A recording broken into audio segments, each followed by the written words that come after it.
جی تو جب پہلے وائرس جسم میں داخل ہوتا ہے اور جو بیماری کرتا ہے اسے ہم نارمل کووڈ کی بیماری کہتے ہیں، لیکن تقریباً ہفتہ یا 1.5 ہفتے کا جو ٹائم ہوتا ہے اس بیماری کا، اس میں آپ کی علامات اور جو زیادہ اثرات ہیں وہ ختم ہو جانے چاہیے.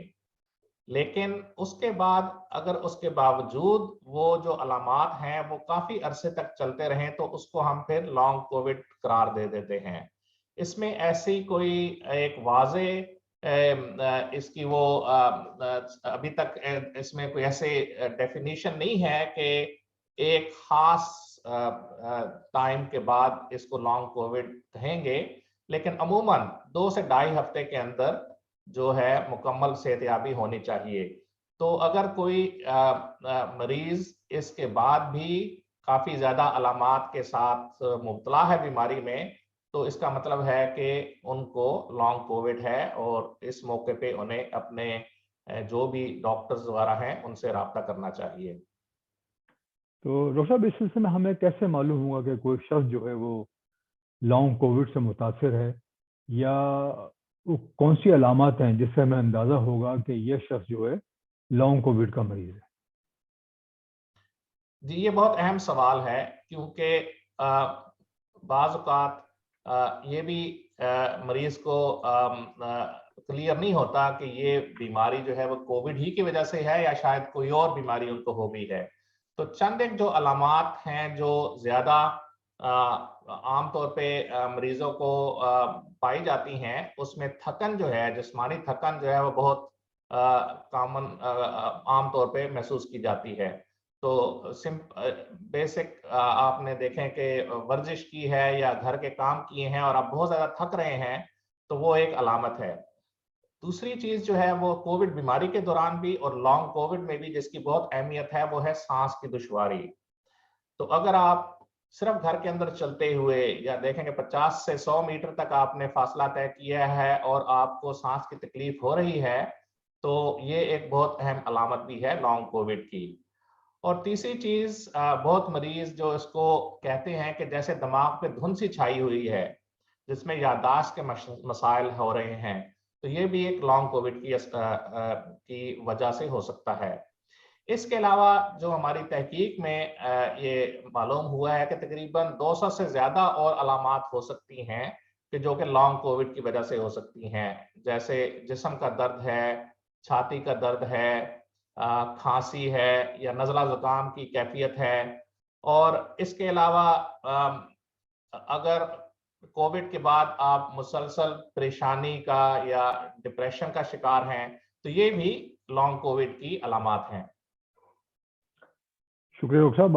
میرا اگلا سوال جو آپ سے یہی تھا کہ کسی شخص کو کیسے معلوم ہو کہ وہ لانگ کووڈ میں مبتلا ہے، لیکن آپ کی اس وضاحت نے جو ہے وہ یہ بتا دیا کہ یہ علامات ہیں، جیسے کہ تھکن ہے، سانس کا پھولنا ہے، چھاتی میں درد ہے، اور دوسری علامات جو آپ نے کہا کہ وہ کئی قسم کی ہیں.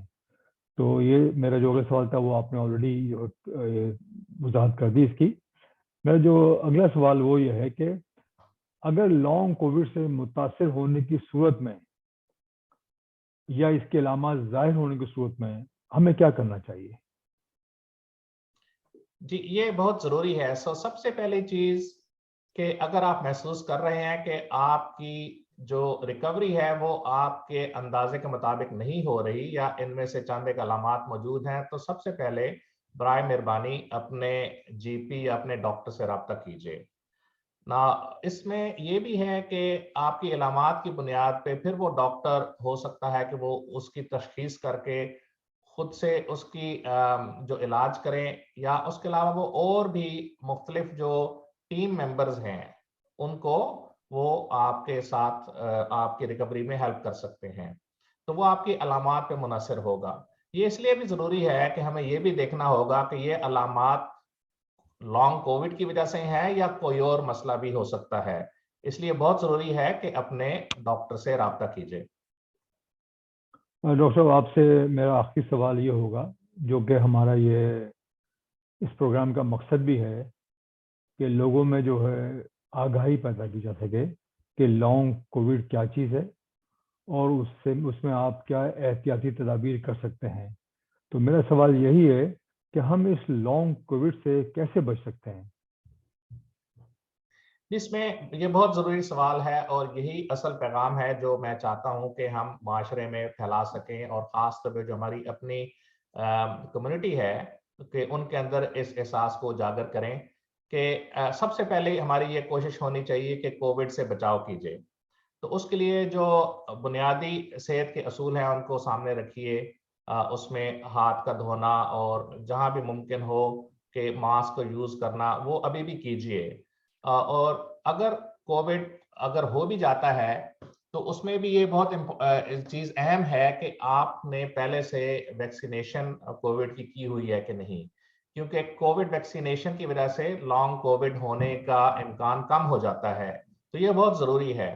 تو اس وقت زیادہ تر لوگ جو ہیں انہوں نے کووڈ کی پہلی یا دوسری ویکسین کر لی ہوگی، لیکن جیسے آپ کو معلوم ہے کہ آسٹریلیا کے اندر اب کووڈ کی بوسٹر ویکسینیشن لگ رہی ہیں. لیکن میں جنرلی دیکھ رہا ہوں اور جو اعداد شمار بھی ہیں وہ یہ بتا رہے ہیں کہ جو بوسٹر ڈوزز ہیں، جو تیسری یا چوتھی ڈوزز ہیں ویکسین کی، جو بہت ضروری ہیں خاص طور پہ ان لوگوں کو جو زیادہ جنہیں ہم ولنریبل کہتے ہیں، جن کو زیادہ کووڈ ہونے کا خطرہ ہے، وہ یہ ویکسین ابھی نہیں لگوا رہے. اس لیے بہت ضروری ہے کہ آپ کووڈ کی ویکسینز لگائیں تاکہ آپ کو پوری طریقے سے مدافعت ہو سکے کووڈ سے اور لانگ کووڈ کا خطرہ بھی کم ہو سکے. تو اس میں صرف یہ بتاتا چلوں کہ اگر آپ کی جو پہلی دو ڈوزز جو ہیں کووڈ کی اس کو 3 مہینے سے زیادہ گزر گئے ہیں تو آپ کو تیسری، اور پھر اگر آپ 65 سال سے زیادہ عمر کے ہیں تو چوتھی ڈوز بھی لگوانا ضروری ہے. شکریہ ڈاکٹر صاحب. اس سے پہلے کہ ہم اپنے اس پروگرام کو اختتام کریں، آپ سے میں یہ کہنا چاہوں گا، اگر آپ اور کچھ مزید کہنا چاہتے ہیں لانگ کووڈ کے بارے میں تو ہم تنگوش ہیں. کوئی خصوصی ہدایت آپ دینا چاہیں اس سلسلے میں تو بتا دیجیے. جی میں یہ کہنا چاہوں گا کہ جب سے یہ جو پینڈیمک شروع ہوئی ہے، اس کو 2.5-3 سال اب ہونے والے ہیں، صاف ظاہر ہے کہ تمام تحقیقات کے باوجود، تمام کوششوں کے باوجود ابھی تک ہمیں کووڈ کی جو جتنے بھی اثرات ہیں اس کے متعلق تمام معلومات حاصل نہیں ہیں. اس میں ہماری جو میڈیکل کمیونٹی ہے وہ اس میں بہت ریسرچ کر رہی ہے پوری دنیا میں، اور اس وجہ سے اب بھی سب سے زیادہ ضروری چیز یہی ہے کہ ہم اس بیماری کے خلاف مدافعت رکھیں. لہٰذا بنیادی جو تدابیر ہیں بچاؤ کے لیے ان کو مد نظر رکھیے اور ویکسینیشن کرائیے. اور جتنی بھی ایج گروپ ہے، میں نے بتایا کہ کسی کو بھی اثر انداز ہو سکتا ہے، برائے مہربانی ہر گروپ کے ایج کے جو لوگ ہیں وہ کووڈ کے سلسلے میں ویکسینیشن کرائیں. ناظرین، امید ہے کہ ڈاکٹر یوسف کے ساتھ لانگ کووڈ کے بارے میں ہماری یہ گفتگو اور یہ نشست سے آپ کو یقیناً ضروری معلومات فراہم ہوں گی، اور میں امید کرتا ہوں کہ ڈاکٹر صاحب کی ہدایت کے مطابق جو کمیونٹی ہے پاکستانی اس پہ عمل پیرا ہوں گے. اور جیسا کہ ڈاکٹر صاحب نے ہدایت کی کہ یہ بوسٹرز کی جو لوگ لگوانے کے لیے جو لوگوں کی تعداد بہت کم ہے، لہٰذا یہ جو اس پروگرام کا جو مقصد ہے کہ اگر آپ نے ابھی تک بوسٹر نہیں لگوائی ہے اور اگر آپ کی بوسٹر ڈیو ہے تو ضرور اپنے ڈاکٹر سے اپائنٹمنٹ لیجیے اور اس کو لگوائیے گا.